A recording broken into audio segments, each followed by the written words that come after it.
하나님 말씀을 함께 받도록 하겠습니다. 다 같이 계좌에서 일어나셔서 이사야 49장 1절부터 3절까지의 말씀을 먼저 믿음을 선포하고 아멘으로 받겠습니다. 시작. 성들아 내게 들으라. 먼곳 백성들아 귀를 기울이라.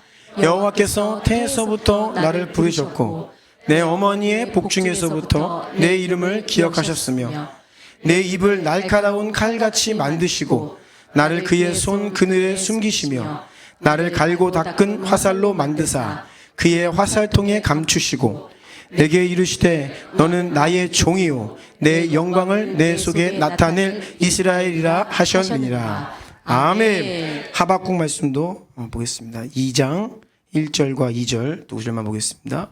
시작.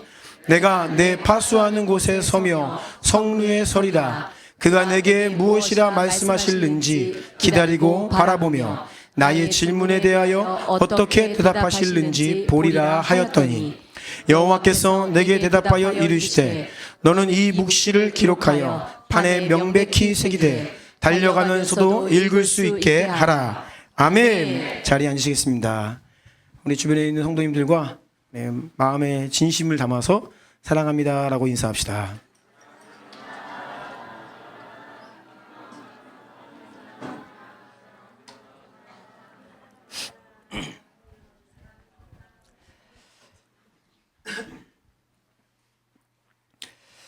오늘은 원띵 18번째 메시지입니다. 제목을 같이 읽어볼까요?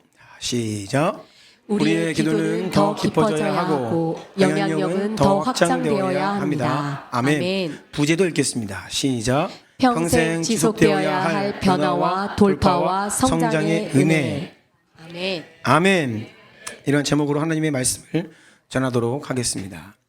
하나님 말씀 선포될 때 하나님 말씀을 잘 주의 집중하셔서 말씀을 잘 받아주시고요. 말씀이 선포될 때 믿음으로 아멘으로 그 말씀을 여러분 마음판에 새기고 또 그와 함께 그 말씀이 깨달아지는 은혜, 또 그 말씀이 순종되는 은혜, 그 말씀이 우리 가운데 살아 역사하는 그 은혜를 사모함으로 하나님 말씀을 잘 받으시기를 부탁드립니다. 네, 저랑 아이 컨택을 해주셔야 돼요. 알겠죠? 네, 저를 잘 보시고 다른 데 보지 마시고 주목해 주시기 바랍니다. 하나님 말씀 전하겠습니다. 지난 몇 주 동안에 우리는 왕 같은 제사장으로 창조되었고 이것이 우리의 부르심이고 정체성이다라는 것에 대한 말씀을 나누었습니다. 인간은 죄로 인하여 하나님과의 관계가 끊어져 버렸죠. 그로 인해서 하나님께 나아갈 수 없게 되었습니다. 거룩하신 하나님께 나아갈 수 없게 되었습니다. 하지만 하나님께서는 그 아들 예수 그리스도 십자가 대속의 은혜라고 하였죠. 그래서 예수님의 그 십자가의 은혜를 힘입어서 우리가 다시 죄인임에도 불구하고 죄를 용서받고 깨끗함을 입고 다시 하나님께 나아갈 수 있는 길을 열어주셨습니다. 죄인은 하나님께 그냥 나아갈 수 없습니다. 그냥 나아가면 거기에 하나님이 안 계시든지 아니면 내가 죽습니다. 죄인은 하나님께 그냥 나아갈 수 없어요. 반드시 대속 제물을 가지고 나아가야 되죠. 나의 죄를 처리하고 해결해야만 하나님께 갈 수 있습니다. 그래서 제사장은요, 언제나 제물을 들고 하나님께 나아가는 자예요. 제물을 들고 하나님께 나아가는 자. 제물을 들고 제물을 가지고 하나님의 임재 속으로 들어가는 자가 제사장입니다. 이제는요, 우리 예수 그리스도께서 우리의 어린 양 대속 제물 되셨습니다. 아멘. 그래서 우리는 제사장으로 제물을 가지고 예수의 이름으로 제물 대신 예수님을 믿음으로 예수님과 함께 하나님께 다시 나아갈 수 있게 된 것이에요. 하나님의 임재로 들어갈 수 있게 된 것입니다. 오늘도 하나님의 은혜로 여러분들을 부르셨습니다. 이 자리에서 우리가 하나님을 아버지다 부를 수 있는 것이, 하나님을 예배할 수 있는 것이 바로 그런 은혜입니다. 옆에 있는 분들에게 선포해 주세요. 당신은 은혜 받은 자입니다.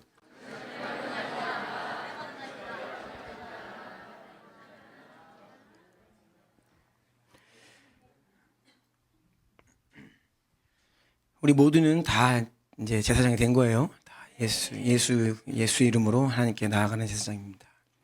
또 왕 같은 존재라고 했습니다. 정복하고 다스리고 통치하는 자입니다.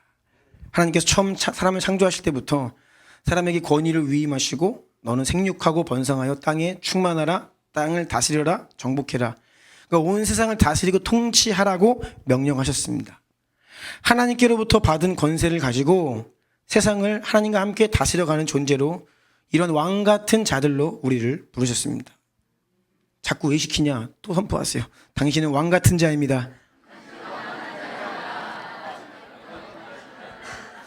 제가 계속 시키는 거는요, 저를 안 보시는 분이 계시다는 뜻이죠. 계속 깨우는 거예요. 계속 지금 제가 주의를 주시키는데도 계속 저를 안 보는 분들이 덜어 계세요. 계속 보라는 거예요. 안 보시면 계속 쉴 겁니다. 우리의 시선이 중요합니다. 우리의 시선이 중요해요. 하나님의 말씀이 선포될 때에 그 말씀이 선포되는 이 강단을 내 시선을 향한다는 것은요, 거기서부터 싸움이 시작되는 다른 것을 보고 있다라는 것은요, 벌써 이거 받기 어려운 거예요. 받기 싫거나 부담스럽거나 그러니까 벌써 시작부터 힘든 거예요. 그래서 어쨌든 간에 내 마음이 좀 어떻든 제 얼굴이 보기 좋은 얼굴이어야 하는데 어떻든 간에 그냥 예수의 이름으로 계속 주님 말씀에 주목하셔야 됩니다. 자, 베드로전서 2장 9절 말씀 선포합시다. 시작.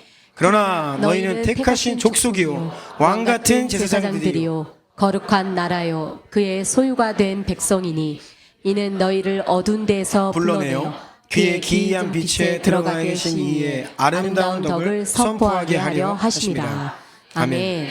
자, 우리가 왕 같은 제사장으로 부름을 받았다라는 말씀을 지금 계속 반복적으로 선포하고 있습니다. 그런데 여러분, 왕으로 제사장으로 우리가 부름을 받았는데 여기에 순서가 있어요. 순서가.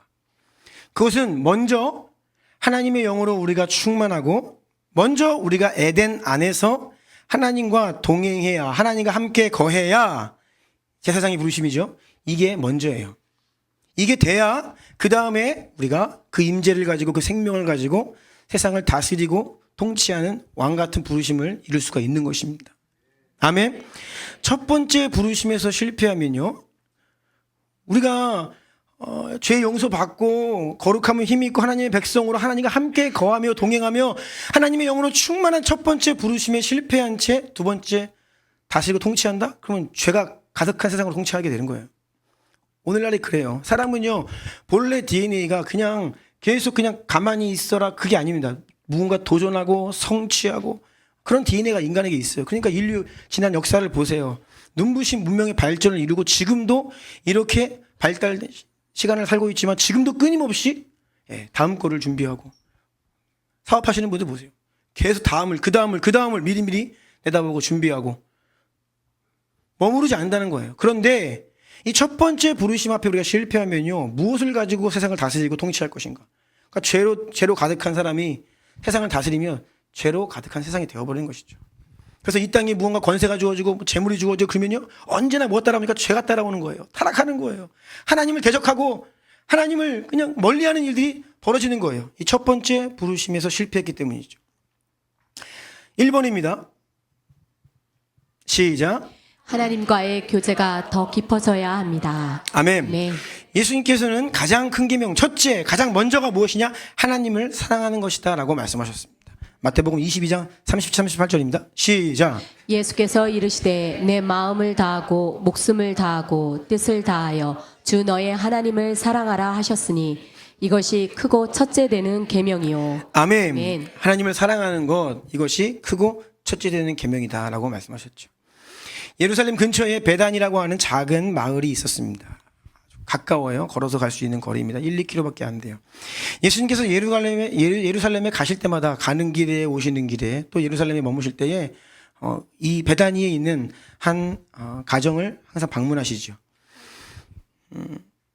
참 예수님이 좋아하시는 동네였습니다. 예수님 승천하실 때에도요, 누가복음 마지막에 보면요, 예수님께서 예루살렘에서 베다니까지 가셔서 베다니에서 승천을 하세요. 베다니는 참 특별한 마을이에요. 왜 예수님 베다니에 자주 가셨을까요? 그곳에 가면 편안하신 거예요. 왜 편안하냐? 사랑하는 사람들이 있거든요. 거기에는요, 마르다, 마리아, 나사로, 이 가정을 예수님 특별히 사랑하셨고 특별히 이 가운데 마리아를 주님 주목하고 계시죠. 누가복음 10장 39절입니다. 시작. 그에게 마리아라 하는 동생이 있어 주의 발치에 앉아 그의 말씀을 듣더니. 아멘. 자, 마리아, 이 베다니 마리아입니다. 성경에 마리아가 몇 번 등장합니다. 어머니, 예수님의 어머니 마리아, 7 귀신 쫓아내 주신 막달라 마리아, 여기 베다니 마리아예요. 베다니 마리아. 이 마리아는 주님, 정말 주님 사랑했고 그래서 예수님을 더 가까이 하고 싶어 했습니다. 이 마리아의 관심은 예수님 우리 집에 오시면 어떻게 해서든 예수님 가까이 발치에 앉았다. 그것은 당신의 의자가 아니에요. 그냥 바닥에 앉는 문화입니다. 앉거나 옆으로 기대어 누우실 때 예수님 발 옆에 가장 가까운 곳에서 이 마리아의 시선은 어디를 향이냐? 예수님의 입을 향하고 있습니다. 예수님 무슨 말씀 주시나? 눈빛이 막 반짝반짝 빛나면서 예수님 나에게 무슨 말씀 주시나? 예수님의 입에서 나오는 영이요 생명이신 그 말씀을 누구보다 사모하면서 꿀처럼 달게 듣고 받았던 사람이 바로 마리아입니다. 상상해 보세요. 마리아의 눈빛이 어땠을지. 어땠을까요? 그럼 여러분의 눈빛은 지금 어떨까요? 우리의 눈이, 우리의 시선이 마리아 같기를 원합니다. 왜 잘 주목해야 되냐? 예수님 곁에 가까이 해야 되냐면, 그리고 예수님의 입에서 나오는 말씀을 주목해야 되냐면, 그래야 계시가 임합니다. 예수님이 자신이 죽으실 것을 미리 여러 차례 말씀하셨지만 유일하게 한 사람, 이 베다니 마리아만 예수님의 그 하신 말씀을 이해했어요. 하나님 말씀은 영적인 말씀이기 때문에 문자적으로 듣는다고 이게 이해되는 게 아닙니다. 이게 그냥 깨달아져야 돼요. 하나님의 은혜가 임해야 되고 계시가 임해야 됩니다. 영의 눈이 열려야, 영의 귀가 열려야 마음의 변화를 받아야 비로소 그 말이 무슨 말인지 이해하게 돼요. 아멘? 근데 이 마리아가 그 예수님 말씀을 이해하죠. 그래서 향유옥합을 붓고 예수님의 장례를 준비하게 됩니다. 누가복음 10장 42절입니다. 시작. 몇 가지만 하든지 혹은 한 가지만이라도 족하니라. 마리아는 이 좋은 편을 택하였으니 빼앗기지 아니하리라 하시니라. 아멘. 아멘. 여기서 원띵이 나옵니다. 신약의 원띵. 바로 마리아입니다. 한 가지만으로도 족하니라. 가장 좋은 것이다. 한 가지만 우리가 취할 수 있다면 이것을 택해야 된다. 그러면 빼앗기지 아니하리라. 아멘. 그 신약에서는요, 우리가 붙들고 나아가는 올해의 말씀이죠. 시편 27편 4절 시작. 내가 여호와께 바라는 한 가지 일 그것을 구하리니 곧 내가 내 평생에 여호와의 집에 살면서 여호와의 아름다움을 바라보며 그의 성전에서 사모하는 그것이라. 아멘. 다윗 또한 그 한 가지 원띵 구했습니다. 평생에 여호와의 집에 살며 여호와의 아름다움 바라보며 그의 성전에서 사모하는 그것이라. 이것이 다윗 평생의 고백이었습니다. 아멘. 모든 것을 다 가진 왕이 자신이 마음 먹으면 모든 걸 다 할 수 있습니다. 부귀영화를 누립니다. 부족한 게 없어요. 근데 한 가지가 자기에게 한 가지 갈망, 그것은 여호와의 집에 평생 살면서 여호와의 아름다우신 바라보면서 그의 성전에서 사모하는 그것이다. 엄청난 믿음의 고백을 합니다. 주님 그 마음을 기쁘게 받으십니다. 마리아의 누이 언니였지요. 언니였던 것 같아요. 마르다는 여러 가지 일들로 사역으로 분주했습니다. 예수님이 우리 집에 오시는데 얼마나 중요합니까? 그러니까 어떻게 해요? 청소해야죠. 이불 빨래 해야죠. 그렇죠? 예수님 드실 거 음식 준비해야죠. 음식만 준비하니까 디저트도 준비해야죠. 준비하는 일 너무나 귀합니다. 너무나 귀한 일이에요. 그런데 그 일들을 하다가 잘못하면 첫 번째 것을 소홀히 할 수 있다는 거예요.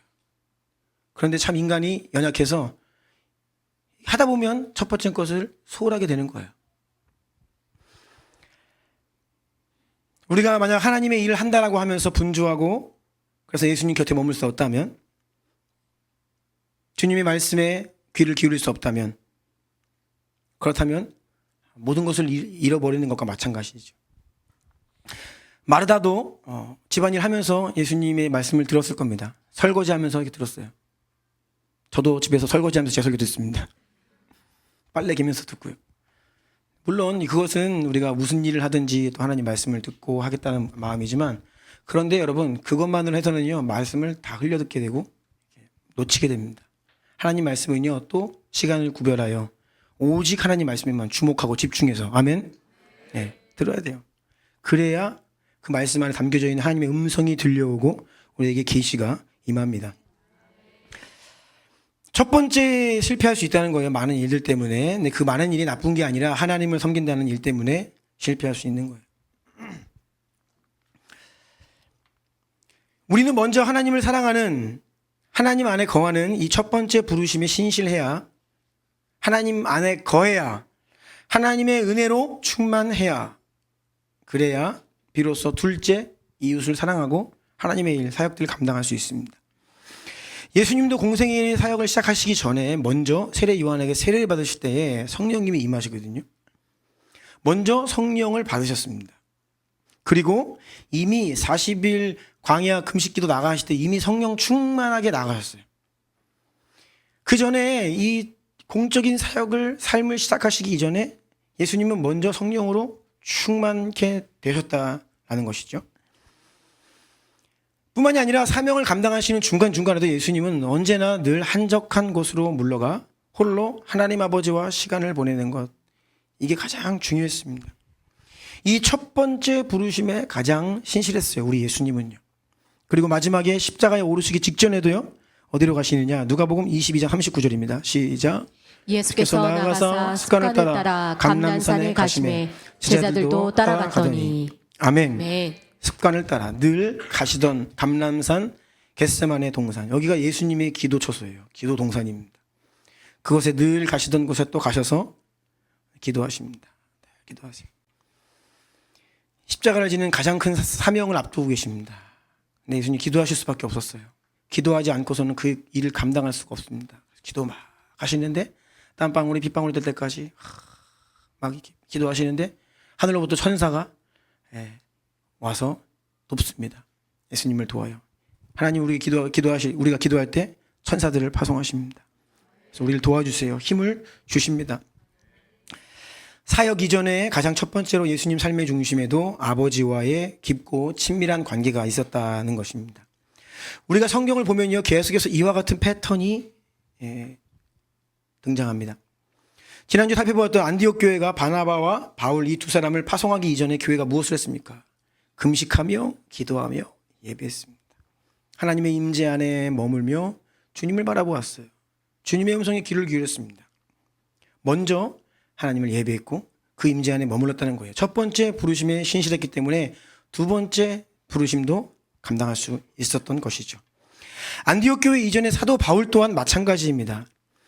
사도행전 11장에 보면 한번 볼까요? 25, 26절 지난주에 읽었는데요. 자, 시작. 바나바가 사울을 찾으러 다소에 가서 만남에 안디옥에 데리고 와서 둘이 교회에 1년간 모여 있어 큰 무리를 가르쳤고 제자들이 안디옥에서 비로소 그리스도인이라 일컬음을 받게 되었더라. 아멘. 아멘.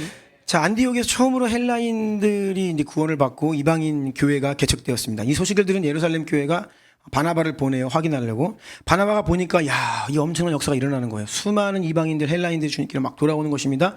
그러니 바나바가 이거 혼자 감당 안 된다. 그래서 어떻게 하느냐? 길리기아 다소라고 하는 도시로 가서 거기서 지내고 있던 사울을 콜링해서 같이 안디옥 교회 섬기자 콜링해요. 그래서 이 두 사람이 같이 안디옥으로 와서 1년간 이 교회를 섬기는데, 자, 이 바나바의 콜링을 받은 바울 안디옥 교회에 가기 전에 다소에 있었죠. 근데 이 다소에서 얼마만큼 머물렀느냐, 이것이 우리가 이제 오늘 좀 보기를 원하는 부분이에요. 사도 바울이 회심 이후에 안디옥 교회를 섬기게 되기까지 행적을 좀 봐야 되는데요. 먼저 갈라디아서 1장 17절입니다. 시작. 또 나보다 먼저 사도된 자들을 만나려고 예루살렘으로 가지 아니하고 아라비아로 갔다가 다시 다메섹으로 돌아갔노라. 아멘. 사도 바울이 사울이 그 스데반 집사님의 죽임 당하실 때 그 일을 주도하죠.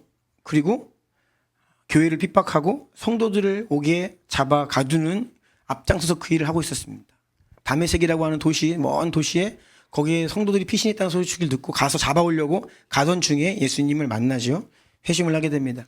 그래서 두 눈을 잃고 시력을 잃고 그냥 사람들의 인도를 받아 다메섹에 도착을 해가지고 3일 동안 식음을 전폐하고 고통 중에 있다가 아나니아라고 하는 하나님의 사람이 와서 안수할 때에 그 비늘이 벗겨지고 영안이 열리면서 그가 이제 회심을 완전하게 하게 되는 거예요. 근데 그때 지금 읽은 말씀은요. 그리고 나서 그가 어디로 갔냐? 아라비아로 갔다는 거예요. 아라비아 사막으로 들어갑니다. 얼만큼 있었는지 잘 몰라요. 하지만 다메섹으로 돌아와서 다메섹에서 복음을 전하다가 그 다메섹에 있던 유대인들이 바울을 죽이려고 합니다. 그래서 성문을 지키면서 이제 바울 찾아내면 죽이려고 그냥 단단히 벼르고 있었어요. 그래서 다메섹의 제자들이 어떻게 하냐, 사도 바울을 바구니에 담아다가 이렇게 성벽으로 매달아서 도망시킵니다. 아주 긴급하게 아주 위험했던 상황들을 급박했던 상황들을 이야기합니다. 그리고 나서 예루살렘으로 올라가요. 이게 회심한 이후 한 3년입니다. 그러니까 아라비아에 얼마나 머물렀지는 모르지만 한 3년 가까이 머물렀다고 볼 수 있는 것이죠. 그렇게 예루살렘에 올라가고 사도들과 인사를 나누고 며칠 안 지내요. 그리고 나서 다소 자기의 고향으로 가는 거예요. 거기에서 지내던 이 사도 바울을 이제 바나바가 가서 콜링을 해서 안디옥 교회를 데리고 오는데, 그러면 그 다소에서 얼만큼 지냈냐? 성경에서 이 부분을 침묵하는데 우리가 사도행전이 너무나 빨리 진행되니까 이게 얼마간 짧은 시간이라고 생각할 수 있지만, 사도 바울이 이 다소에서 지냈던 시간이 짧게는 7년입니다. 길게는 10년이에요. 이 부분을 침묵해요, 성경이. 그 오랜 시간 사도 바울은 먼저는 아라비아 사막에서, 그리고 오랜 시간 다소에서 조용히 지내요. 이때 무엇을 했을까요? 이때가 바로 사도 바울이 그 엘리트 교육을 받았잖아요. 구약이 정통합니다. 그런데 어떻게 하다가 내가 그 하나님을 섬긴다고 하면서 하나님의 아들을 이단이라 이야기하고 하나님을 믿는 진짜 성도들을 잡아 죽이는 일에 앞장섰는가? 구약을 이제 다시 하나님과의 교제를 통해 구약을 다시 정리하고 계시를 받는 거죠. 그래서 갈라디아서를 보면요, 사도 바울이 나의 복음은 내가 누군가로부터 배운 게 아니다. 내가 하나님께로부터 직접 받았다, 이렇게 얘기를 해요. 이게 바로 이 시간들이, 이 오랜 시간 하나님 안에 머무르며 임재 안에 머무르며 주님 바라보고 주의 말씀과 성령 안에서 그가 계속 준비됐던 시간들을 이야기할 수 있죠. 그렇게 안디옥 가서 바나바와 1년 정도 안디옥 교회 섬기고, 그 다음에 지난주 본문이었던 예배 금식하는 가운데 성령의 음성을 듣고 이제 이 두 사람이 선교사로 파송을 받게 되어서 사역을 본격적으로 하는 거예요. 그러니까 사도 바울이 회심 이후에 거의 10년 가까이 하나님 앞에 머무르는 시간이 있었다라는 것을 볼 수 있죠. 큰 입원입니다. 자, 시작. 하나님의 임재 안에서 우리는 감추어진 화살로 준비됩니다. 아멘. 자, 오늘 본문 이사야 49장 말씀을 보면 이러한 조용하고 은밀하게 하나님의 손길 안에서 준비되는 시간에 대한 말씀이 나와요. 자, 이사야 49장 1절부터 3절까지 다시 한번 읽겠습니다. 시작. 섬들아 내게 들으라. 먼 곳 백성들아 귀를 기울이라. 여호와께서 태에서부터 나를 부르셨고 내 어머니의 복중에서부터 내 이름을 기억하셨으며 내 입을 날카로운 칼같이 만드시고 나를 그의 손 그늘에 숨기시며 나를 갈고 닦은 화살로 만드사 그의 화살통에 감추시고 내게 이르시되 나의 종이요 내 영광을 내 속에 나타낼 이스라엘이라 하셨느니라. 아멘. 자, 선지자의 사명으로 부름을 받은 이사야의 고백인데요, 자신을 화살에 비유하고 있습니다. 2절 다시 보면 내 입을 날카로운 칼같이 만드시고 나를 그의 손 그늘에 숨기시며 나를 갈고 닦은 화살로 만드사 그의 화살통에 감추셨다, 이렇게 기록되어 있죠. 화살이 하나님 손에 붙들려서 당겨져서 표대를 향해 발사되기 전까지 사명의 자리로 우리가 부름받아 보냄받아 쓰임받기 전 오랜 시간 숨겨진 자리에서 보이지 않는 곳에서 조용하게 준비되는 과정이 있었다라는 것을 이사야 스스로가 이야기하고 있는 거예요. 화살이 만들어지는 데는 시간이 필요합니다. 나무를 곱게 다듬어야 되고요, 날카롭게 깎아야 되고 깃털을 달아야 되고, 그렇게 아주 정교하게 잘 만들어지는 준비되는 시간이 필요합니다. 잘 만들어지면 이제 화살통에 감추어집니다. 때가 되면 이제 탁 빼서 쏘는 것이죠. 오랜 시간 하나님 말씀으로 채워지고 기도로 변화되고 훈련으로 무장되고 그렇게 연약한 나의 내면이 강해지고 인격이 깎이고 그리스도를 닮아가는 이 시간들을 통하여서 우리는 화살로 준비되는 것입니다.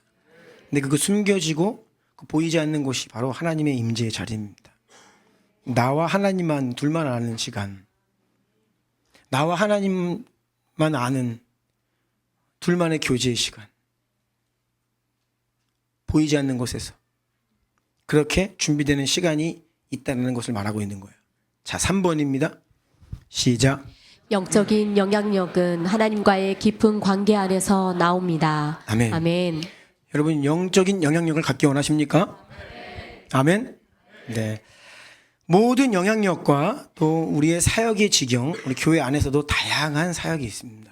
여러분들 다양한 섬기는 일들이 있어요. 근데 그 사역의 지경과 열매는 보이지 않는 곳에서 하나님과의 교제 가운데 준비되는 거예요. 모세는 40년 왕궁에서 준비되었고 또 40년 광야에서 준비되었습니다. 왕궁에서 엘리트 교육을 받았어요. 문자를 배웠어요. 왜냐하면 하나님께로부터 그 하나님 말씀을 기록해야 되기 때문에, 율법을 받아서 기록해야 되기 때문에 문자를, 글을 아는 사람이어야 돼요. 근데 노예는 글을 몰라요. 그래서 40년 동안 그는 좋은 교육을 받으면서 준비되었습니다. 그런데 아무리 우리의 자질이 준비된다 해도 하나님 쓸 수 없습니다. 겸손하지 않으면. 내가 뭐 좀 준비됐다, 난 좀 할 수 있다, 딱 그런 마음이 있으면 하나님 바로 그 부분을 그냥 작업 들어오십니다. 너는 아무것도 아니다. 이 작업 들어오면 고통스럽습니다. 아직 고통 모른다? 아직 안 들어온 겁니다.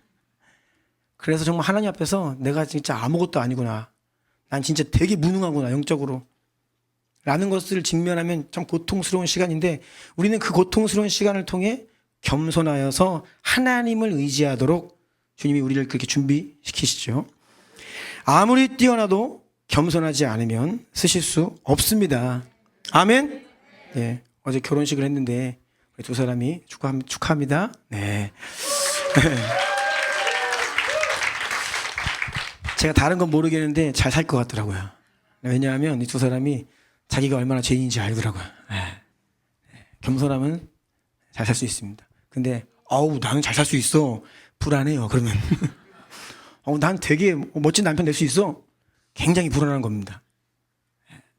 난 연약하고 부족하고 이런 나를 받아줘서 고맙고 사랑해주고, 이런 겸손이 있으면 사실 가능성이 있는 거거든요.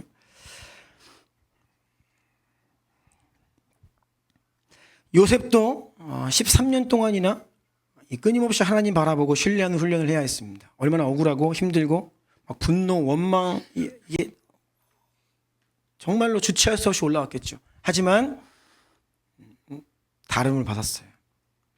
만약에 요셉이 13년의 시간이 아니라 빠르게 총리가 되었다면 형들 다 죽습니다. 기근이 와서 애굽으로 하나님 보내셨는데 하나님의 뜻이 틀어질 수 있어요. 왜냐하면 분노 때문에 막 복수를 하기 시작하면 형들 나만 할 수가 없습니다. 너도 한번 당해봐라. 막 이렇게 나오면요 큰일 나는 거예요. 그런데 13년 동안 이 요셉이 겸손의 내면의 분노, 이것이 하나님 앞에 다름받고 감옥에서 조용히 준비되는 시간들을 통과했죠. 그래서 총리가 되었을 때에 쓰임받게 된 것입니다. 다윗도 가정에서 주목받지 못한 외로운 막내였습니다. 들판에서 아버지의 양을 치면서 그 외로운 마음을 어떻게 달래느냐, 하나님을 향한 예배로. 상처 있고 외롭고 힘든 마음이었지만, 쓸쓸했지만 그는 그곳에서 좌절하지 않고 낙담하지 않고 한번 봐라, 내가 한번 한 건 한다, 대박한다, 이게 아니에요. 하나님을 예배하고, 그럼에도 불구하고 하나님이 나의 유일한 방패이시오, 산성이시오. 아멘. 사무엘에게 기름 부음 받지만 왕이 되기까지 또 오랜 시간 떠돌며 도망다니는 연단의 시간들을 통과해야 했습니다. 그 시간들을 통하여 하나님을 예배하고 수많은 시편의 기도와 예배들을 남기고 그렇게 하나님께 예배드린 자가 되었죠. 다윗은 왕이기 이전에 먼저 예배자였습니다. 아멘. 그러니까 다윗 첫 번째 부르심에 먼저 신실했어요. 첫 번째 부르심에 신실했어요. 그래서 구약이었음에도 불구하고 제사장만 할 수 있는 일들을 막 하거든요. 다윗은요. 에봇을 입고요. 때로는 제사장들이 먹을 수 있는 그 떡을, 하나님께 드려졌던 떡을 먹고요. 뭐 이런 일들이 구약이지만 다윗이 경험을 하는 거예요. 그는 왕이기 이전에 제사장 같은 부르심에 신실했다는 거예요. 그 누구보다 예수님도 30년 동안 조용한 삶을 살았습니다. 30년 동안 예수님 무엇을 하셨을까? 잘 기록되어 있지 않지요. 그런데 예수님이 12살, 12세 때 잠깐 이야기가 나옵니다. 그때 성전에서 선생님들과 대화를 하는데 다 깜짝 놀라는 거예요. 어떻게 12살짜리가 12세, 손 들어보세요. 12살. 어떻게 12살이? 너는 12살 맞아? 내리세요. 네. 라는 놀랍다는 거예요. 왜냐하면 이 안에 하나님의 말씀이 이미 풍성히 거했고 그 지혜와 깨달음들이 놀라운 수준이었다는 거예요. 그러니까 예수님은 이미 12살 때 벌써 충만한 준비가 되어 계시는 거예요. 그렇게 30년이 준비되어서 하나님께 3년 공생애로 쓰임 받으시고 사역을 감당하신 거죠. 우리 교회 다음 세대들이 이와 같기를 원합니다. 아멘. 네. 오늘 말씀 잘 듣고 있잖아요. 벌써 한두 명 일어났어야 되는데 제가 미리 얘기했거든요. 일어나지 말아라. 예배 끝날 때 갔더니 한 명도 없더라 앞에. 그러면 안 된다. 오늘 제가 단단히 얘기했어요. 지금 막 한두 명이 나가려고 막 타이밍을 보고 있길래 제가 네, 타이밍을 보거든요. 네, 잘 들으세요.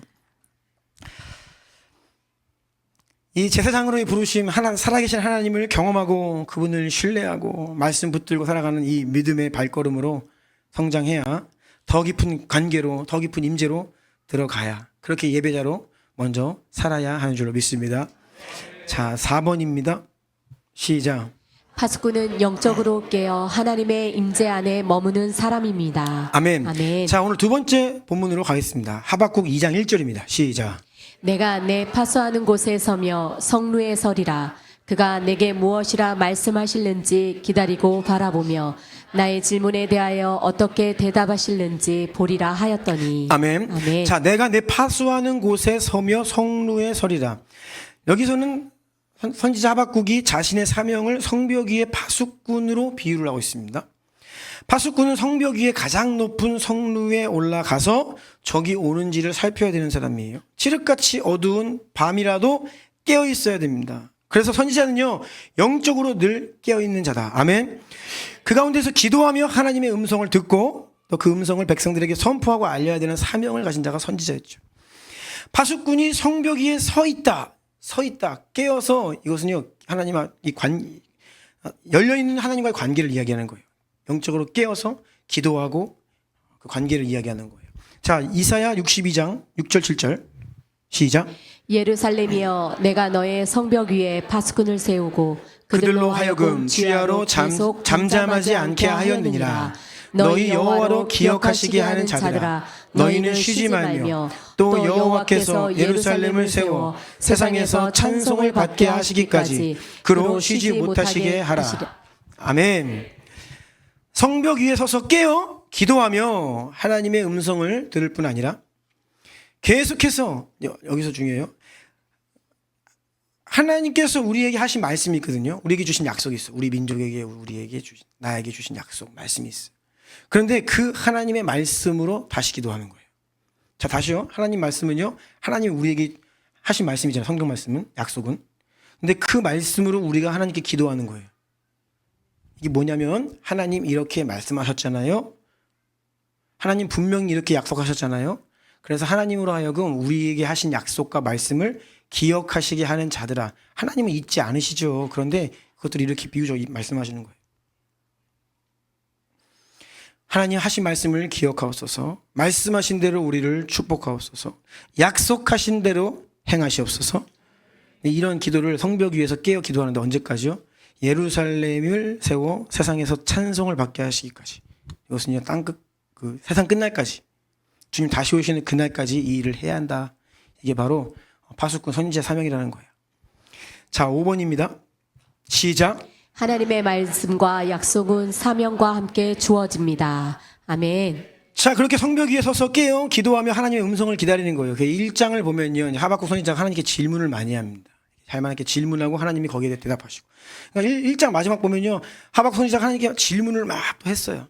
그러면서 2장에 넘어오면서 이제 그 질문을 기다리는 거예요. 성벽 위에 서서 하나님께 기도하며 하나님의 응답과 음성을 기다리는데 드디어 하나님의 말씀이 임하는 거예요. 2절입니다. 시작. 여호와께서 내게 대답하여 이르시되 너는 이 묵시를 기록하여 판에 명백히 새기되 달려가면서도 읽을 수 있게 하라. 아멘. 하나님 말씀하시는데 너는 이 계시를, 하나님 말씀이 계시입니다. 이 계시를, 묵시를 기록하여 판에 명백히 새기되, 자, 달려가면서도 읽을 수 있게 하라. 달려가면서도 읽을 수 있게 하라. 이 부분이 두 가지 의미로 번역될 수 있는 내용이에요.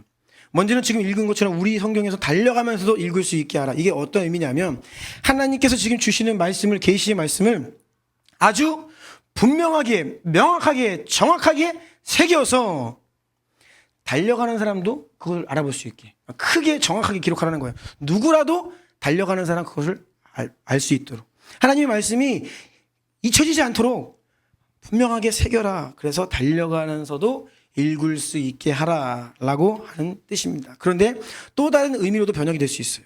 그것은 명백히 기록하여 읽는 자가 달려갈 수 있게 해라. 이런 의미입니다.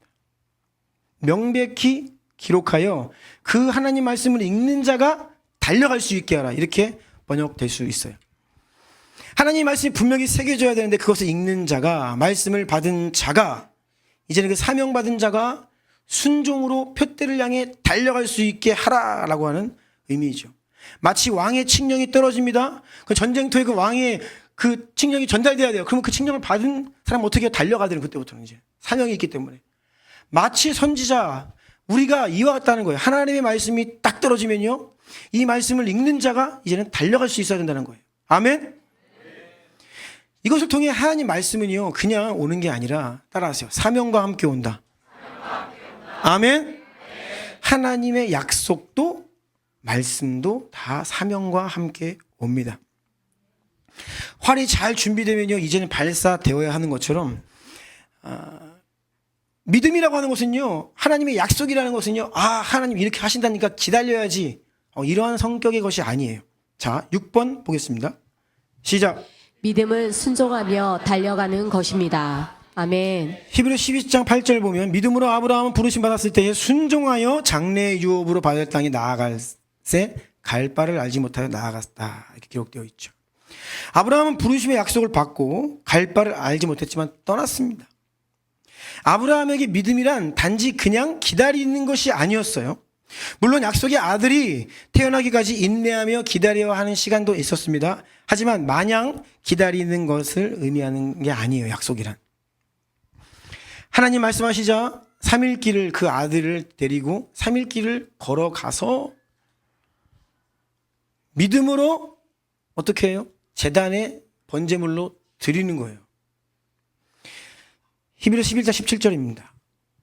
시작. 아브라함은 시험을 받을 때에 믿음으로 이삭을 드렸으니 그는 약속들을 받은 자로 돼 그 외아들을 드렸느니라. 아멘. 그러니까 아브라함에게 믿음이란 그냥 약속 받고 그것을 믿음으로 취했다, 그 수준이 아니에요.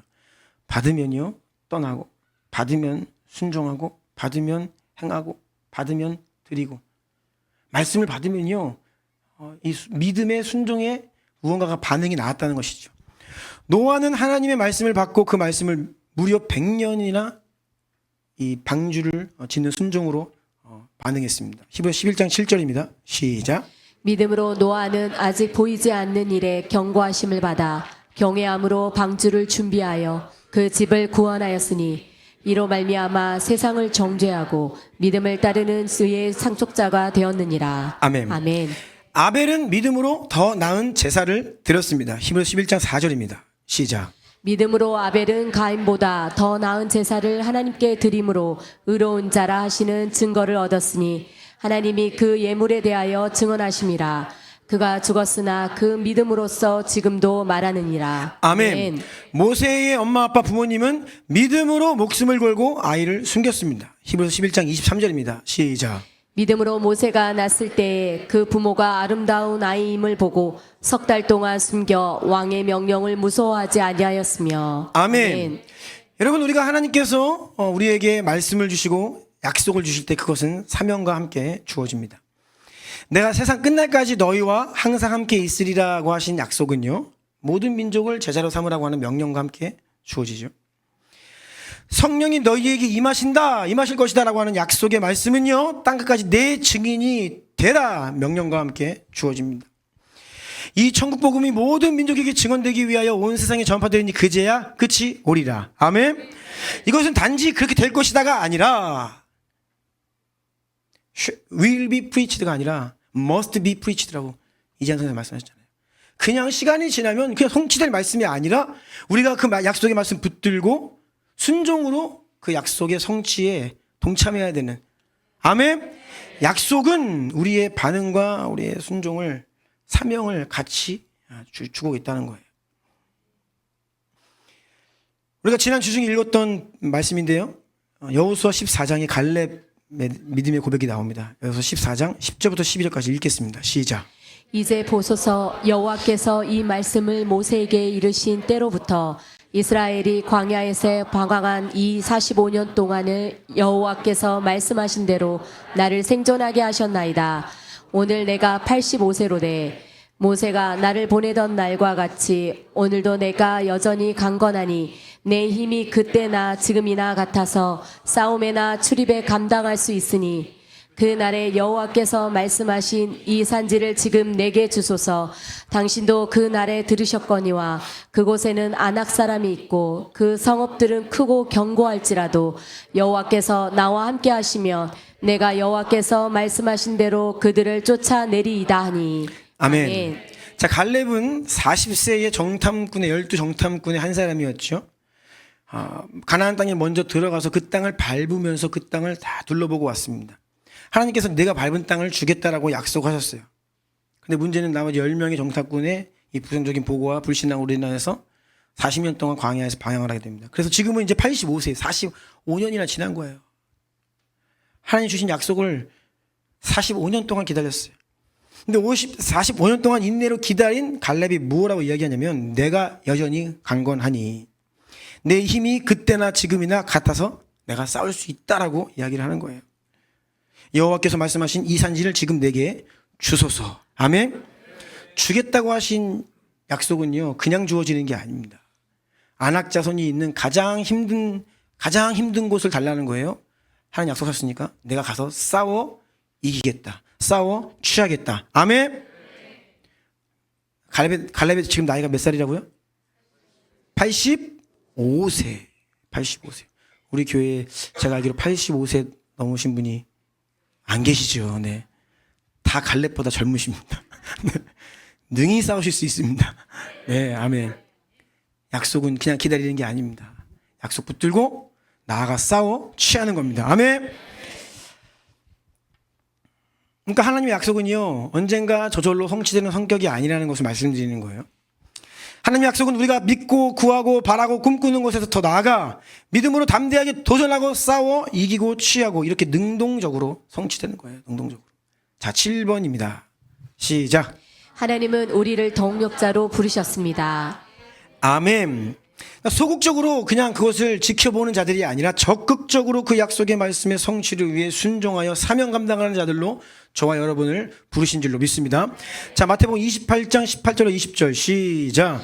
예수께서 나와 말씀하여 이르시되 하늘과 땅의 모든 권세를 내게 주셨으니 그러므로 너희는 가서 모든 민족을 제자로 삼아 아버지와 아들과 성령의 이름으로 세례를 베풀고 내가 너희에게 분부한 모든 것을 가르쳐 지키게 하라. 볼지어다 내가 세상 끝날까지 너희와 항상 함께 있으리라 하시니라. 아멘. 이것은 우리가 지상 대명령이다, 근데 대위임령이다 라고 이야기를 해요. 자, 여러분, 명령은 그냥 시키는 겁니다. 커맨드. 근데 이 커미션은 좀 달라요. 이거 대위임이에요. 위임은 명령은 명령인데 그 명령을 수행할 수 있는 약속과 권세와 책임까지 다 주는 거예요. 이게 위임입니다. 아멘.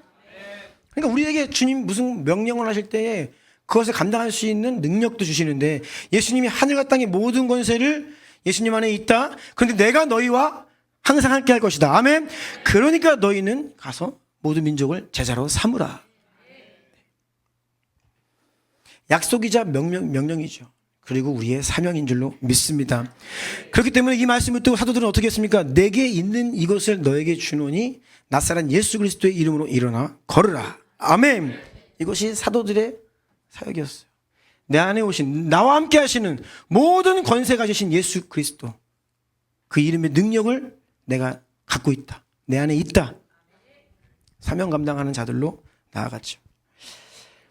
아모스 3장 7절에 보면요, 주 여호와께서는 자기의 비밀을 그종 선지자들에게 보이지 아니하고서는 결코 행하심이 없으시니라 라는 말씀이 이렇게 기록되어 있어요. 자, 하나님께서 어떤 일을 행하시기 이전에 선지자들에게 먼저 보이신다. 왜 먼저 보이실까요? 먼저 알리시고 행하신다라는 말씀이에요. 하나님께서 심판을 하시기 전에 먼저 경고하세요. 왜냐하면 우리가 회개하길 원하시죠. 아멘. 회개해서 하나님께서 그 심판을 내리지 않기를 원하시는 거예요. 그래서 말씀하시는 거예요. 말씀이 딱 떨어지면요, 그 말씀에는요 우리가 해야 될 무언가가 담겨 있는 거죠. 니느의 성읍이 그래서 이 말씀 듣고 어떻게 다 회개하잖아요. 그러면 그들을 향한 심판, 예고된 심판이 철회되죠. 하나님 그들 용서하십니다. 회개하고 돌이키면요 하나님은요 우리에게 다시 복을 내리십니다. 그것이 하나님의 뜻입니다. 하나님께서 하나님의 뜻과 계획을 우리에게 알리시고 계시하십니다. 말씀을 통해 알리시고 또 이 강단을 통해 알리시고 여러분이 말씀을 읽을 때에 또 말씀하시고 약속하시고. 근데 그때 동시에 우리에게 요구하시는 것이 있어요. 그것은 하나님 말씀을 듣는 우리 모두가 따라하세요. 능동적으로. 아멘. 능동적이다. 무슨 의미인지 아시죠? 네. 그냥 듣고 있고 그냥 받고 있는 게 아니라 하나님 말씀이 딱 떨어지면요 하나님이 이 말씀을 통해 나에게 무언가 원하시는구나. 은혜 받았습니까? 은혜 받았습니다 라는 말 제가 크게 의미 있게 듣지 않는다 했죠. 이 은혜 받았다라고 하면요 왜 하나님이 우리에게 은혜 주실까요? 원하시는 게 있죠. 거기에는 분명히 하나님이 원하시는 게 있어요. 그런데 우리는 너무나 많은 경우에 그냥 내 마음 조금 터치되고 뭔가 좀 깨닫고 은혜 받았습니다 라고 그냥 살 때가 있다는 거예요. 그거는 진정한 은혜가 아니죠. 하나님의 계획이 반드시 성취될 것을 믿으십니까? 네. 반드시 성취되는 것을 믿는다면 우리의 삶이 바뀌죠. 하나님의 약속이 반드시 이루어짐을 믿습니까? 네. 그렇다면 우리가 이렇게 살 수 없죠. 뜻이 이루어지고 약속이 성취될 때까지 믿음으로 달려가라고 말씀하십니다. 이것이 오늘 하박국 말씀인 거 다시 그래서 2장 2절 읽겠습니다. 시작. 여호와께서 내게 대답하여 이르시되 너는 이 묵시를 기록하여 판에 명백히 새기되 달려가면서도 읽을 수 있게 하라. 아멘. 이 하나님의 말씀을 명백히 새겨 그 말씀을 듣고 읽는 자가 어떻게 해요? 달려갈 수 있게 해라. 사명을 향해 달려갈 수 있게 해라. 순종의 자리로 달려갈 수 있게 해라. 회개의 자리로 달려갈 수 있게 해라. 사명을 가지고 표대를 향해 부르심을 향해 달려갈 수 있도록 하라. 이것이 하나님께서 우리에게 말씀하시는 이유입니다. 따라서 빌립보서 3장 12절과 14절 보면요 사도 바울은요 언제나 자신은 달려가는 중이다라는 현재 진행형의 말씀을 합니다. 시작. 내가 이미 얻었다함도 아니요 온전히 이루었다함도 아니라 오직 내가 그리스도께 잡힌 바 된 그것을 잡으려고 달려가노라. 14절 시작. 표대를 향하여 그리스도 예수 안에서 하나님이 위에서 부르신 부름의 상을 위하여 달려가노라. 아멘. 옆에 있는 분들에게 선포해서 당신은 달려가는 자입니다.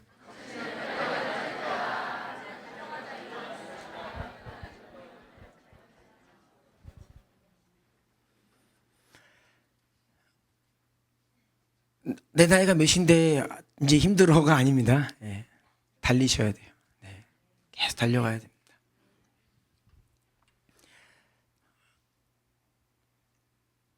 왜냐하면 우리가 계속 은혜 받고 있잖아요. 계속 하나님 말씀 듣고 있잖아요. 그렇죠? 우리가 계속 하나님의 말씀을 읽고 있잖아요. 그래서 우리는 계속 그 은혜를 누리고 계속 그 말씀에 반응하고 달려가는 자인 줄 믿습니다. 에베소 4장 15, 16절 보면요. 오직 사랑 안에서 참된 것을 하여 범사에 그에게까지 자랄지라. 그는 머리니 곧 그리스도라. 이렇게 말씀하시는데요. 그리스도에게까지 자랄지라. 이 말씀 또한 부르심이면서 약속이고 사명이에요. 부르심이고 약속이고 사명입니다. 명령이고 사명이기 때문에 16절 그에게서 온 몸이 각마디를 통하여 도움을 받으로 연결되고 결합되어 각 지체의 분량대로 역사하여 그 몸을 자라게 하며 사랑 안에서 스스로 세우느니라. 아멘. 그리스도에게까지 자랄지니라 말씀하시기 때문에 우리는 그 일을 위해 교회의 접붙임이 되어야 되는 거예요. 그 안에서 도움을 받고 도움을 주고 서로 연결되고 결합되어 각각 여러분들 스스로가 지체의 분량대로 역사해서 이 몸을 자라게 하며 사랑 안에서 여러분 스스로를 세우는 겁니다. 이것이 그리스도에게까지 자랄지라라고 말씀하시는 거예요. 아멘. 그리스도에게까지 자랄지라 했는데 그냥 자랄 수가 없다는 거예요. 하나님이 그 말씀 앞에 우리가 순종하고 달려가야 될 방법과 사명까지도 계시하고 계십니다. 26절 말씀이에요. 하나님은 우리와 함께 하기를 원하십니다. 제사장으로 왜 부르셨냐면 하나님이 홀로 일하지 않는다는 거예요. 친구와 같은 이 모세를 친구처럼 부르셨어요. 함께 이 땅을 다스리고 함께 이 땅에 하나님의 뜻을 이루어 나가는 파트너십으로 우리를 부르셨어요. 그것이 바로 하나님의 형상대로 짐을 받은 이유입니다. 하나님의 권위를 우리에게 위임하셔서 왕 같은 존재로 세상을 하나님의 이름으로 그리스도의 이름으로 그리스도의 향기로 다스리고 또 이렇게 섬길 수 있도록 우리를 부르셨고 명령하셨습니다. 위대한 하나님 나라가 이 땅에 이루어지고 완성되는 것은요, 그냥 하나님이 홀로 하시는 일이 아닙니다. 우리가 그 하나님과 함께 동행하며 그 사명을 감당할 때에 하나님과 우리와 함께 그 일을 이루어가는 거예요. 하나님은요, 그래서 우리에게 이 영광의 분깃을 주기를 원하시는 거예요. 우리가 이 영광스러운 잔치에 동참함으로 인하여서 영광스러운 그날에 우리에게 줄 것이 풍성하기를 원하시는 거예요. 그러니까 같이 하자, 와라, 너도 이거 해라. 너도 이거 해. 너도 들어와, 투자해. 니도 분깃이 있어야지. 여러분, 우리가 중동 선교하는데 많은 재정을 정말로 붓습니다, 거기에. 매달 우리가 거의 2천만 원 이상씩의 재정을, 선교 재정을 매달 이 작은 교회가. 이게 뭔지 아십니까? 이게 하나님의 볼 때 우리 지분이에요. 선교의 완성되는 그날에 우리 주남교회의 지분이 있는 거예요. 우리의 기도의 지분. 우리가 파송한 선교사님들의 지분. 우리가 그 땅에 심은 재정의 지분. 아멘? 이집트에서 지금 일어나고 있는 그 엄청난 이 다음 세대의 부흥 가운데 우리가 지금 재정을 심는 거예요. 하나님, 이것이 우리 주남교회 유업입니다. 우리 성도들의 유업입니다. 우리가 그것을 방관하지 않았습니다. 주님이 하시는 일을 구경하지 않았습니다. 우리는 그 약속을 믿었기 때문에 헌신했습니다. 우리가 그곳에 갔습니다. 동참했습니다. 주님, 영광의 상급을 우리에게 주시옵소서. 이러한 자가 착하고 충성된 자예요. 착하고 충성된 교회는 바로 이런 교회인 줄로 믿습니다. 자, 그래서 마지막입니다. 8번 시작. 우리의 기도는 평생 더 깊어져야 하고 우리의 영향력은 평생 더 확장되어야 합니다. 아멘. 아멘. 여러분, 진짜 은혜를 갈망하신다면 그 은혜가 여러분들에게 다 왔을 때 여러분 믿음으로 반응하시기 축복합니다. 믿음으로 반응해야 해요. 하나님의 은혜가 막 내 마음이 터치되고 그럴 때가 그런 시즌이 있거든요. 조금 드라이한 시즌이 있을 수 있고요. 좀 하나님이 나를 무언가 만지신다라고 하는 은혜의 시즌이 있을 수 있어요. 근데 그 은혜의 시즌에 여러분 그냥 그 시간을 지나가면 안 됩니다. 반응해야 됩니다. 하나님이 원하시는 게 있기 때문이죠. 버리고 돌이키고 끊어버리는 회개 통계 자복의 역사가 우리 가운데 일어나야 합니다. 하나님과 함께 발맞춰 뛰지 못하게 걸리적거리는 것들, 무거운 짐들 벗어 던지고 깨끗이 청산하고 주님과 함께 발맞춰 뛸 수 있어야 되고요. 우리가 하나님 말씀을 반복해서 듣지요. 듣고 또 이렇게 ORAD로 반응을 합니다. 적용이 굉장히 중요합니다. 적용이. 그래서 나는 어떻게 할 것인가? 나는 무엇을 할 것인가? 이 적용이 굉장히 중요해요. 변화가 중요해요. 우리가 변화되어야 하나님은 우리를 통해 영광 받으십니다. 마지막 말씀입니다. 고린도서 4장 16절. 자, 시작. 그러므로 우리가 낙심하지 아니하노니 우리의 겉사람은 낡아지나 우리의 속사람은 날로 새로워지도다. 아멘. 아멘. 우리의 겉사람은 때로는 피곤할 수 있고 병들 수 있고 지칠 수 있습니다. 하지만 우리의 속사람은 날로 새롭습니다. 그래서 신앙생활에는 여러분 수료라는 게 없어요. 졸업이라는 게 없습니다. 제자 훈련에는 수료식이 없어요. 성장은 완성이라는 게 없습니다. 주님 이 땅에 다시 오시는 그날까지 계속되는 것입니다. 따라서 여러분, 우리의 하나님과의 그 교제가 첫 번째 부르심, 제사장으로의 부르심, 하나님과의 교제, 관계, 우리의 말씀과 기도가 평생 나날이 더욱 깊어져야 합니다. 그리고 그로 인하여서 그 가운데에서 하나님께 우리에게 은혜 주셔서 사명 감당할 수 있는 영적인 역량이 계속 증가되기를 원합니다. 우리 영향력도 같은 말을 해도 이전과 같지 않는 영향력이 우리에게 증가되어야 돼요. 영권이라고 하죠. 여러분, 영권을 사모하십니까? 네, 영적인 영향력이 있어야 영혼을 살려요. 전도할 때도요, 영권이 있어야 영혼이 돌아옵니다. 근데 이게 어디서 나오느냐? 하나님과의 깊은 관계 안에서 나온다는 거예요. 주님과의 관계가 깊어지지 않으면, 우리의 영적인 지경이 더 확장되지 않으면, 하나님을 내가 사랑해요, 하나님의 은혜를 누립니다, 하나님의 임재 가운데 들어갑니다. 그런데 그 관계가, 그 임재가 더 깊어지고 있지 않다면 그것이 바로 예쁘됩니다. 새로운 일을 담아낼 수가 없는 예쁘다가 되어버립니다. 우리의 영적인 지경이 더 확장되지 않으면, 여러분, 영적인 지경이 확장되지 않는다? 현상유지 없다 했죠. 그럼 뭐예요? 쇠퇴예요. 확장 아니면 쇠퇴입니다. 전진 아니면 후퇴예요. 그런데 정체되어 있으면요, 어느새인가 나도 모르게 익숙해지고 편안해지고, 그러면 형식화되고, 그러면서 처음 사랑이 식고 미지근해지고, 그러다 보니까 종교화됩니다. 여러분, 종교화가 그냥 어느 날 하루아침에 되는 게 아닙니다. 오랜 시간 우리가 변화가 없고 깊어지지 않고 확장이 없다, 그러면서 점점 정체되고 뒤로 물러서다 보면요, 나도 모르게 형식화되고 종교화되는 것이죠. 따라하세요. 영적인 세계에서 현상 유지란 없다. 아멘. 더 깊어지든지 더 얕아지든지, 더 성장하든지, 아니면 나도 모르게 서서히 쇠퇴하고 있든지, 둘 중에 하나입니다. 그래서 사도 바울은요, 여전히 나는 달려가고 있다라고 말씀하고 있습니다. 우리의 평생의 기도가 그래서 이러해야 합니다. 주님, 제 기도가 더 깊어지게 하옵소서. 제 말씀의 지경도 넓어지게 하옵소서. 제 영향력 더 넓어지게 하옵소서. 더 많은 영혼 품게 하옵소서. 내 안에 그리스도의 형상 이루시고 나를 통해 더 많은 영혼 구원하옵소서. 아멘.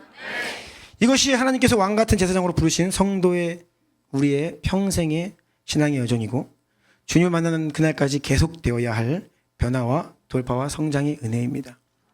그래서 여러분, 변화는 은혜입니다. 돌파는 은혜입니다. 성장은 은혜인 줄 믿습니다. 예배팀 나와주세요.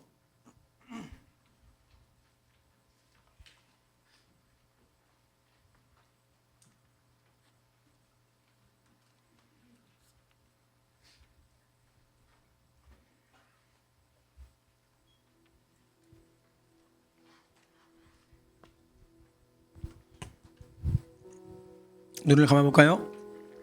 하나님이 우리 각 사람을 제사장으로 부르셨어요.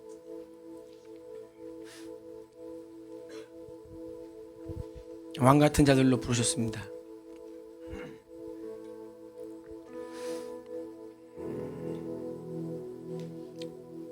우리 매일 순간 언제라도 어린 양 예수님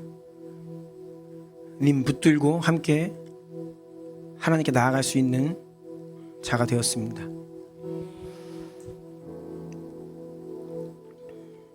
다윗이 그토록 사모했던 그 한 가지가, 베다니 마리아가 그토록 사모했던 그 한 가지가, 예수님이 육신으로 이 땅에 거하실 때에는 예수님이 오셔야만 예수님과 함께 할 수 있었어요. 예수님과 직접 함께하는 그 시간과 공간 속에서만 예수님 음성을 들을 수 있었죠. 근데 지금은 어떤 시대입니까? 그래서 예수님이 반드시 가셔야 된다는 거예요. 내가 가야 성령을 보낸다고 말씀하시고, 그 성령으로 인하여 이제 우리는요, 언제나 어디에서나 예수님과 동행할 수 있고, 예수님 발치 앉아서 주님 바라보며 말씀 받을 수 있는 그러한 은혜의 시대가 되었죠. 주님께 나아가서요, 그 주님의 임재 안에 우리가 잘 준비되기를 원합니다. 하나님의 은혜가 계속 누려지기를 원해요. 오늘도 예배 가운데 하나님의 은혜가 우리 가운데 경험되기를 원해요. 하나님이 우리에게 오셔서 거친 우리를 깎으시고 날카롭게 하시고, 준비시키시는 거예요. 화살로 은밀한 곳에서 숨기셔서 우리를 빚으시는 거예요. 주님의 임재 안에서 내가 기도할 때마다 천사들을 보내시고 나에게 힘주시고 나를 새롭게 하시는 거예요. 성벽 위에 선 파수꾼처럼 우리는 깨어 하나님 말씀으로 계속 무장되는 것입니다. 그리고 우리는요, 갈렙처럼 약속을 가진 자로 이 산지를 내게 주시옵소서. 아멘. 우리의 가정을, 나의 자녀를, 우리의 가문을, 이 산산동 땅을, 이 대한민국을, 이 열방을 이 중동 땅을 우리에게 주시옵소서. 그렇게 힘차게 세상으로 나아가 싸워 이기고 취하는 왕 같은 자들로 살기를 원합니다. 첫 번째 부르심 앞에 신실해야 두 번째 부르심도 신실하게 감당할 수 있습니다. 나는 제사장의 사실을 잊지 마시고 거룩한 주의 성전을 관리하며 주님께로 들어가 주님의 얼굴을 보고 주님의 임재 안에 거하고 주님의 음성 듣고 주님 주시는 은혜로 충만케 되어서 세상으로 나아가 왕같이 다스리는 자로 살기를 원합니다. 하나님, 우리의 가정이 변화되게 하소서. 내가 기도하는 나의 남편, 아내, 자녀, 부모 변화되게 하옵소서. 우리가 복음 들고 나아갈 때에 우리의 입술에 권세를 주시고 영적인 영향력, 영권을 허락하여 주셔서 유리방황하는 그 수많은 영혼들 주님께로 돌아오게 하옵소서. 돌아오게 하옵소서. 우리가 섬기는 이 중동 뭐 많은 도시 국가들 속에 POG 선교사님들 힘과 능력을 더하셔서 그 땅의 영혼들 주님께로 돌아오게 하소서. 이스마엘의 후예들 주님께로 돌아오게 하소서. 그 이번에 파라리에 있을 때 이집트의 많은 사역 가운데 그 땅의 다음 세대들이 불같이 일어나게 하옵소서. 이 산지를 내게 주시옵소서. 이 산지를 내게 주시옵소서. 우리 오늘 하나님 주신 말씀 가지고 지금 받을 은혜 있다면 우리가 기도하되 받을 은혜 붙들고 기도하되 그 받을 은혜 붙들고 무엇을 할지 순종의 좀 기도를 드렸으면 좋겠어. 회개하고 돌이키고 순종의 또 고백을 드리며 나아가기를 원합니다. 하나님 주신 마음 가지고 우리 주님의 이름 세 번 부르고 좀 간절히 기도하며 나가기를 원합니다. 주여!